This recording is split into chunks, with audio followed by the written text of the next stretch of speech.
pré-definidos antes da gente construir as nossas premissas.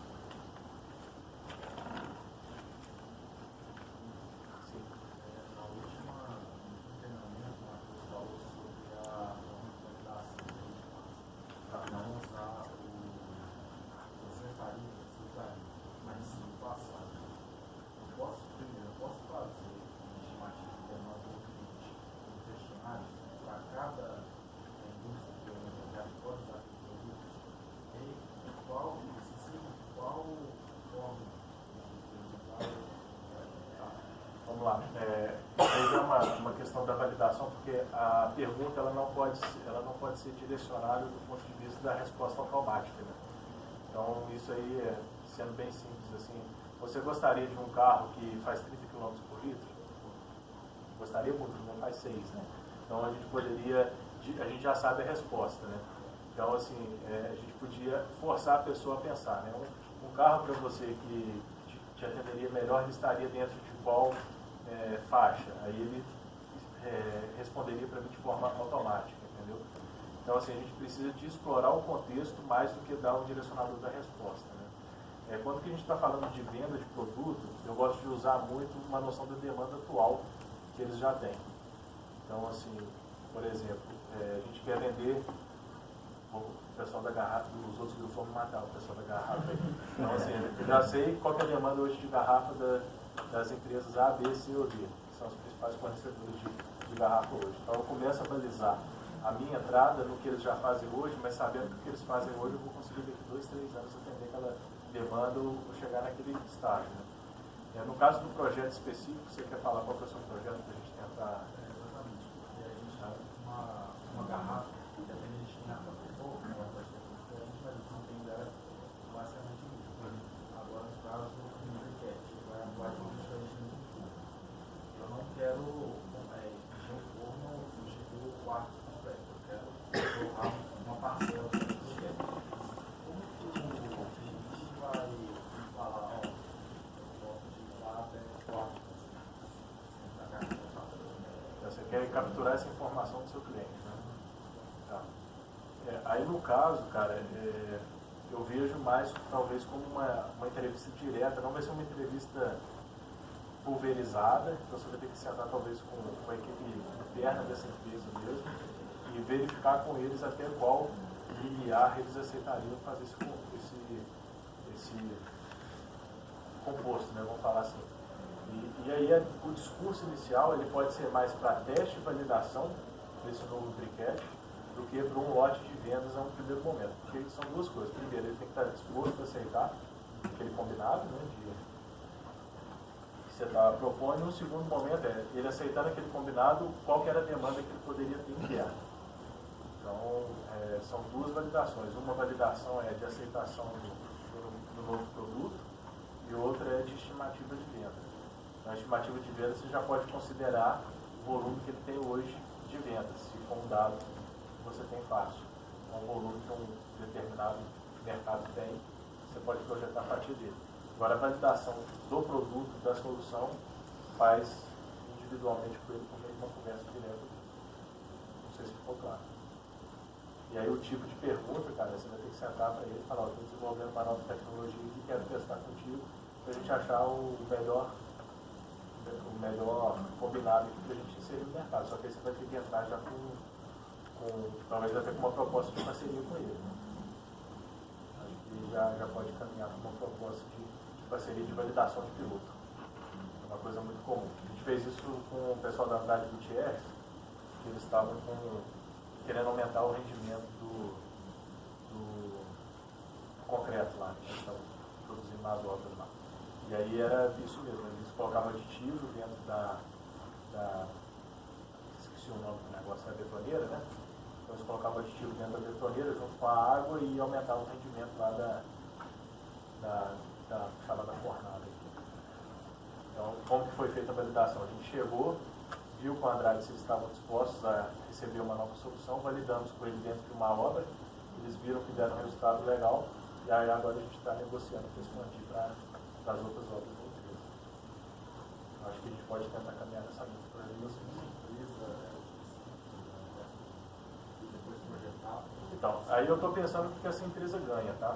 Aí eu estou falando do ponto de vista da Andrade Gutierrez. Ela, a princípio, ela vai querer utilizar essa solução com uma certa exclusividade, entendeu? Então, você pode focar, talvez, no dois caminhos. Ou você foca no maior player do mercado, que para você atender ele já vai ser super suficiente, e oferece ele uma vantagem de exclusividade para o seu caso. Ou você simplesmente fala que virou um novo fornecedor de insumos, só que aí você pode validar talvez com o menor, falando com o menor que depois você vai dar uma condição facilitada para ele, o menor preço de venda ou alguma coisa, e aí você já chega para o maior falando, olha, já é um produto, eu estou oferecendo lá e tal, e agora eu quero oferecer para você, entendeu? Aí essa estratégia vai depender de como vocês vão conduzir isso por dentro. Mas deixa eu ver qual que eu faria. Não tem resposta. Não tem resposta. Eu precisava de conhecer um pouquinho melhor. Se o grande já tiver uma demanda muito representativa, eu ia direto aí. Essas opções que você falou no final são o quê? Uma é ir direto no cliente maior e já propor um teste de validação que ele teria uma exclusividade. Uma exclusividade, isso. E a outra seria fazer um teste com um cliente pequeno, sem exclusividade. Sem exclusividade, falando com ele, por exemplo, que eu ia dar algum desconto nos insumos e tudo, e aí depois chegava nos outros ofertando as coisas. Mas isso não seria mais. Oi? Você não acha que é essa segunda mais? Depende da oferta e da demanda. Se eu tenho um cliente muito grande que ele vai comprar todo o meu insumo, eu vou direto dele e resolvo por lá. Agora, se eu precisar, se eu tiver talvez muito insumo e não tiver vazão, pode depender de todos os clientes que ainda vão ter vazão, e a outra é melhor realmente. Tem que entender bem o contexto. E aqui só falando um pouquinho de proposta de valor para as tecnologias, eu gosto de resumir sempre uma frase, assim, o que a tecnologia se propõe a fazer, para onde ela está direcionada, né? Então entender bem o que é o consumidor, problema, solução, diferencial e benefício. Então, de uma forma bem genérica, né? A minha tecnologia está no segmento de mercado alto, satisfazendo as necessidades técnicas dos clientes gama, não vou saber falar tudo isso aqui, pois possui as aplicações, isso aqui é ômega, né? Lambda, delta, as quais, essa aqui é lambda, as quais poderão ser divulgadas através dos canais lambda. Tem muito tempo que eu terminei minha engenharia e não tudo mais nesses livros. Então a gente costuma resumir uma frase, esses principais pontos aqui que representam a proposta de valor da nossa solução. E aí, pessoal, já partindo aqui para uma reta final aqui, eu preciso de estabelecer também o meu preço de venda da minha solução. O preço de venda ele tem três características principais. O primeiro é o custo que eu tenho para desenvolver determinado produto ou serviço. O segundo são os valores praticados no mercado pelos meus concorrentes. E o terceiro é o valor percebido pelo meu cliente. Então, se você consegue equalizar muito bem quanto custa para você ter esse notebook, quanto que os concorrentes, quanto que os outros notebooks com desempenho parecido têm um valor no mercado, e quanto que o cliente enxerga de valor na minha solução, eu consigo posicionar meu preço de venda. E às vezes, por algum motivo, a gente entra com um produto no mercado que tem um desempenho muito superior dos concorrentes, e aí a gente joga o preço lá embaixo do nosso produto porque a nossa margem é boa. Então, às vezes, a gente costuma causar uma falsa percepção no mercado que o nosso produto não é tudo aquilo que a gente está oferecendo. Então, nem sempre ter o menor preço é a melhor estratégia, né? A gente pode estar depreciando um bem nosso. E aí eu falo assim, até coisas normais, né? Igual assim, poxa, meu serviço, quanto que vale? Quanto que é uma consultoria parecida com a minha? Não estou competindo com uma Deloitte, com uma Accenture, mas, porra, tem outros caras no mercado que cobram 10 vezes mais. Eu estou cobrando certo? Não, estou cobrando errado, então eu preciso me reposicionar. E a gente acaba perdendo clientes por causa disso. Isso aí é fato. Isso aí vocês não precisam ter medo, não. E aí aqui a gente coloca outras coisas aqui, mas basicamente está custo da licença está atrelado a custo de produção, preço de concorrente substituto, a qualidade está atrelada ao desempenho, vemos dentro de características diferenciais, e também o tipo de consumidores, né? Então, será que a nossa precificação vai ser sempre a mesma? Normalmente, franquia tem a mesma precificação, né? Um Subway aqui é o mesmo preço do Subway lá no interior de Minas. Mas será que o meu produto ele vai ter o mesmo preço aqui, o mesmo preço lá? Ele vai ser uma gasolina que lá no interior é 20, 30% mais caro. Vai depender da estratégia também de cada negócio. Então, o tipo de consumidor e localização geográfica interfere também na precificação em alguns casos. Desculpa, você queria falar? Não queria? Eu pergunto. Sim.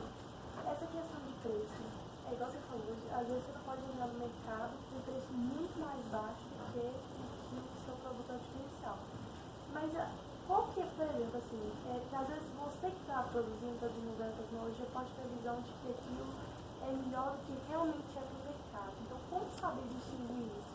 De será que o meu produto realmente tem que ser mais caro ou ele tem que ser mais barato que o existe no mercado, entendeu? Entendi. Isso, existem alguns pontos. O primeiro ponto que eu tenho é o seguinte: você for vender seu produto, o cliente não reclamou do preço, porque está barato. Então, a primeira premissa que eu tenho é essa.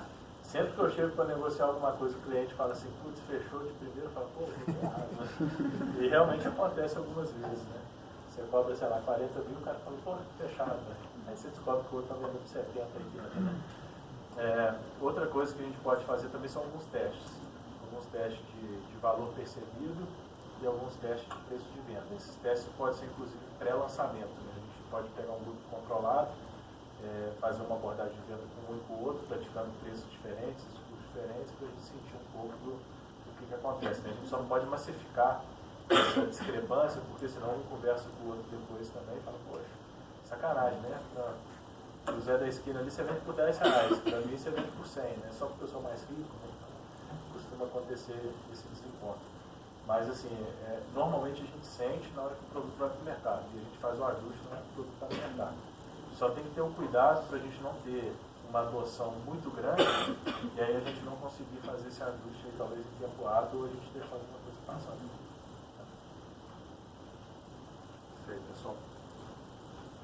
E aí, evoluindo aqui mais um pouquinho, esse aqui já é o nosso último slide, eu vou deixar para vocês as perguntas. Quando que a gente fala de impacto potencial da solução, uma coisa até que na banca ela comentei um pouco para vocês, vou dar 3 dimensões aqui, que são dimensões simples em termos de conceito, mas às vezes difícil na hora que a gente vai aplicar e que a gente vai quantificar. Então, uma tecnologia, uma solução, ela tem possibilidade basicamente de ter 3 impactos. O primeiro que eu chamo aqui de redução de custo. Então, assim, a sua tecnologia é capaz de reduzir um custo de produção, é capaz de produzir algo de uma forma mais eficiente. Então, lembrar aqui o potencial de reduzir o custo. O terceiro é tecnologia ou solução como forma de gerar novas receitas adicionais. Então, que a gente consegue gerar um novo modelo de negócio, a gente gera um novo produto, a gente gera uma nova solução. O que isso traz de receita adicional para a nossa empresa, para o nosso negócio, né? E o terceiro fator ali, que são os impactos, por exemplo, sociais, impactos ambientais, impactos relacionados aqui a fortalecimento da imagem da empresa, né? Então, quando que a gente for fazer o nosso estudo, a gente precisa deixar bem claro qual ou quais desses impactos que a nossa tecnologia ou solução propicia. E, além disso, trazer também uma noção de dimensionamento, de quanto que isso representa. Então, a gente fala, redução de custo de X%, X% é o quê? Estou falando de 100 milhões, estou falando de 1 bilhão, estou falando de 10 mil reais. Receita adicional, idem, estou falando de aumentar minhas vendas em quanto? E essa parte aqui é uma parte que costuma ser muito difícil da gente quantificar, mas, por exemplo, eu consigo reduzir a emissão de gases aí de efeito estufa em 10%, em 5%. Ou eu consigo eliminar do mercado X toneladas aí de lama da barragem. Isso representa Y% a menos de coisas que podem ir para o solo, tá? De determinado componente. Né? Então, como que a gente consegue transformar esses 3 itens aí num discurso bom, para que a gente mostre realmente que vale a pena a gente investir no nosso projeto. E aí, essa parte, a terceira parte, igual no nosso caso, todas as tecnologias vão gerar produtos que são mais sustentáveis. Sim. Isso, a gente pode usar isso como uma forma de tentar convencer o cliente, mesmo sendo todas as tecnologias que vão gerar um impacto positivo nessa área? Eu acho que você pode usar 2 discursos. O primeiro que você pode usar é o seguinte: você está produzindo um novo produto. Eu falo assim, eu estou produzindo um novo produto, esse produto tem um mercado potencial de tanto e uma potencial geração de receita de tanto. Além disso, a gente está desenvolvendo a nossa solução de uma forma ambientalmente correta, de uma forma mais sustentável, eliminando X toneladas. Então, isso, tipo assim, seria porque o que seria o principal que eu uso para convencer o meu cliente? Eu posso usar isso como principal coisa para convencer ele? Então, aí vai ter 2 pontos de vista. Do ponto de vista do investidor, o estou muito interessado em receita adicional. Do ponto de vista de indústria, eu posso estar muito interessado em receita adicional e redução de custo. Do ponto de vista de indústria, também eu posso estar muito interessado nisso aqui. Falando dessa marca especificamente, a grande dor dessa marca está aqui. Então, como que ela consegue resolver isso aqui? Esses dois pontos aqui, ela não está muito preocupada hoje, mas é muito interessante que o projeto de vocês sejam sustentáveis do ponto de vista econômico e financeiro, para que esses dois braços sustentem esse. Então, assim, a gente sabe que a origem está aqui. Mas se for um projeto que não gerar receita, que não gerar redução de custo, ninguém vai pagar por ele, né? Então não adianta ser só esse. Então, a gente precisa dos outros para conseguir equilibrar também. Pessoal, vocês têm mais perguntas? Vamos lá.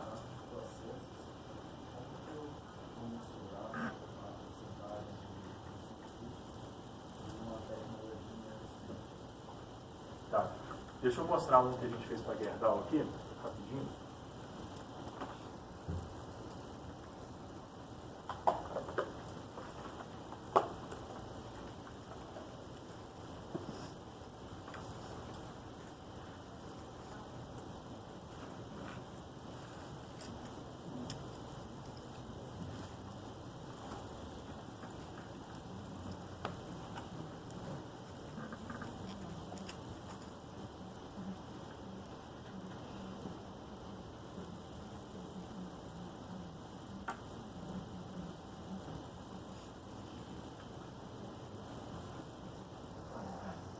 Esse aqui é um projeto que a gente rodou lá com a Gerdau.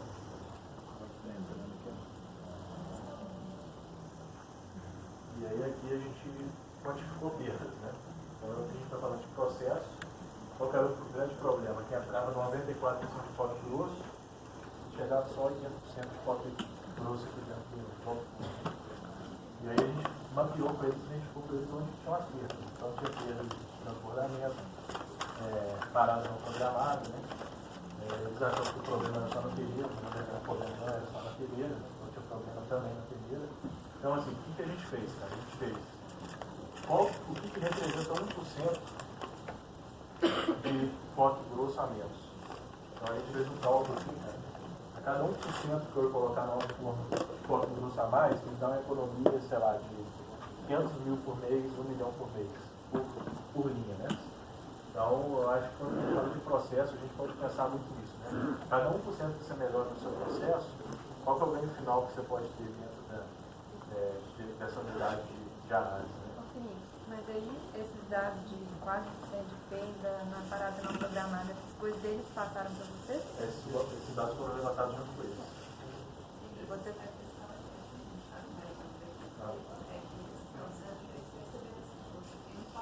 Sim.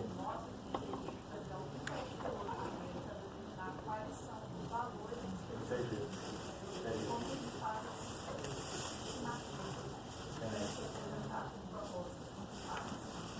Aí eu acho que vocês poderiam fazer no caso de vocês específicos, vocês podem fazer um teste de bancada, um POC mínimo mesmo, vamos dizer assim, um lote comparativo. Falar, ó, dentro desse lote, ou dentro dessas duas amostragens distintas, a gente conseguiu ter um ganho X.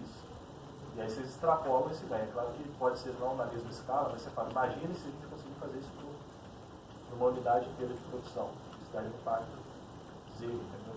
Então acho que o que vocês podem tentar fazer é, numa pequena escala, demonstrar qual é o ganho que vocês têm ali, e aí vocês fazem uma extrapolação considerando como se fosse o processo todo. E aí vocês falam que é o potencial de, vocês não falam que é isso. E em relação aos concorrentes, porque se o meu produto substitui um outro produto que tem um processo bem diferente, como é que eu vou saber o custo? Se eu for numa empresa e perguntar quanto que é o custo que vocês têm para produzir isso aqui, eles não vão falar, né? Provavelmente. Possivelmente não. Vamos supor, então, você está oferecendo um novo insumo que vai substituir o insumo do concorrente, é isso mesmo? O nosso é pigmento. Aí tem um outro pigmento no mercado que é similar, mas o processo é todo diferente. Só que eu não sei o custo deles por tonelada. O preço de venda que você está Não, falando. o custo mesmo. O preço até dá pra gente descobrir, né? Mas o custo que eles têm para produzir, como é que eu vou saber ou estimar? Mas aí eu acho que você vai dar muita diferença em termos de produção do seu pigmento e do outro. faz bastante diferença o processo. Aí, tipo assim, eu acho que o nosso vai ser mais barato, mas como é que eu falo isso? Como é que eu afirmo isso? Quais são os direcionadores que apontam que ele vai ser mais barato? Você sabe? Não, na verdade, assim, é porque no nosso caso existem pigmentos sintéticos que são produzidos por vários métodos diferentes.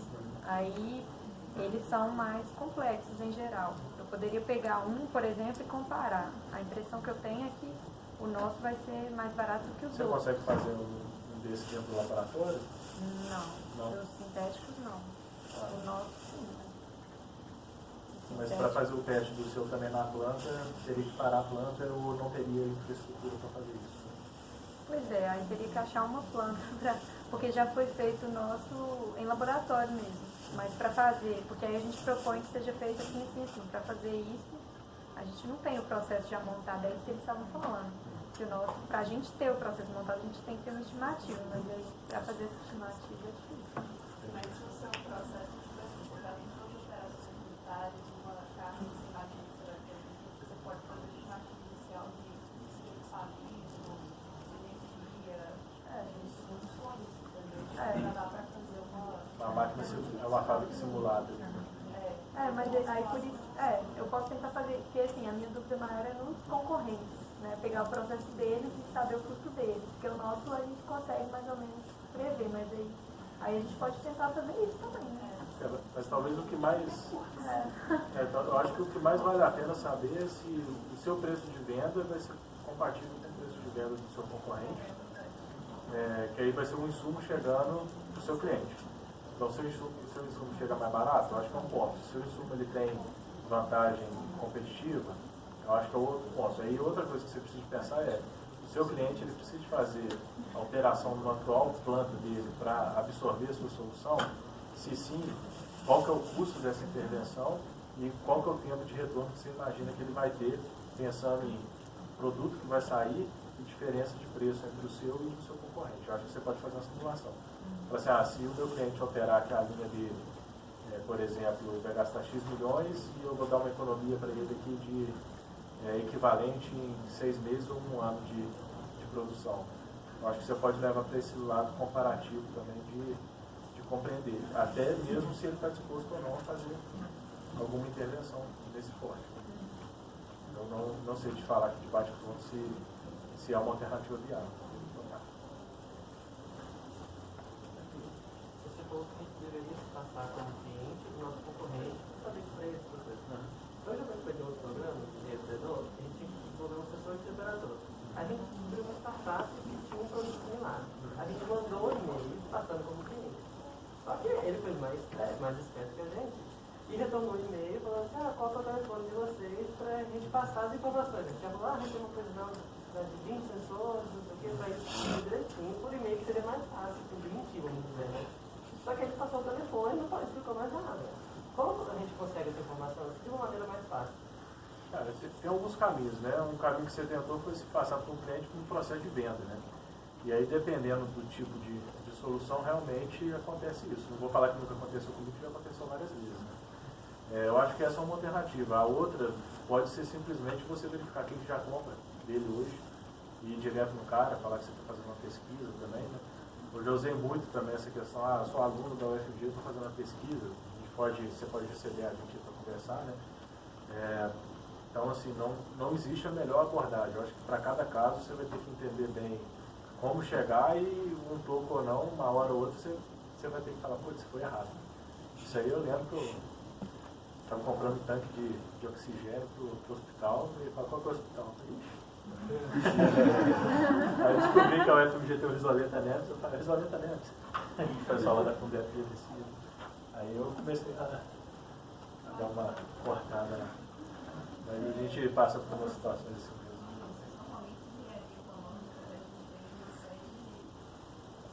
procedimentos matemáticos associados de estimativa. Você tem alguma indicação de fotografia que pode tratar de estimativa, A gente pode passar, a ideia nem foi entrar muito hoje nesse mérito, não, porque vai ter uma aula só dessa parte de estudo financeiro, econômico financeiro, mas, assim, de uma forma bem geral, eu acho que o gráfico que a gente já pode antecipar para vocês aqui, Isso aqui sobe no. Tem um botãozinho ou é só apertar? Puxar pra baixo. Eu acho que é do botãozinho. Esse é do computador. Tem. Ou então daquela. Esse é automático?